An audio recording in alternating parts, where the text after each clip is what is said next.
Polda Jawa Barat meyakini tersangka Peggy Setiawan tak berada di Bandung saat kejadian tewasnya Vina di Cirebon.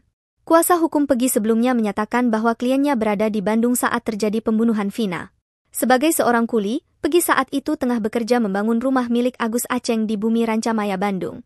Hal itu juga diaminkan ayah Peggy sekaligus mandor proyek pembangunan rumah tersebut, Rudi Irawan. Sementara itu, tim kuasa hukum Polda Jabar mengklaim telah mendapatkan bukti bahwa Peggy tidak bekerja dalam konstruksi rumah di Bandung saat kejadian pembunuhan Vina. Ya intinya kalau mereka membuat alibi-alibinya ya kita sanggah, seperti saat itu menyebut di Bandung sedang membuat rumah, nah pekerjaan rumah itu mulai tanggal berapa? Juli kan? Sedangkan pemilik rumah mengakui Agustus mulainya. Nah Peggy bulan Juli tinggal di mana? Secara logikanya antara anak dan bapaknya pun dalam keterangannya menurut ahli ada perbedaan. Itu petunjuk-petunjuk yang ada. Tutur Kabid Hukum Polda Jabar, Kombes Nur Hadi Handayani, Selasa 2 Juli 2024.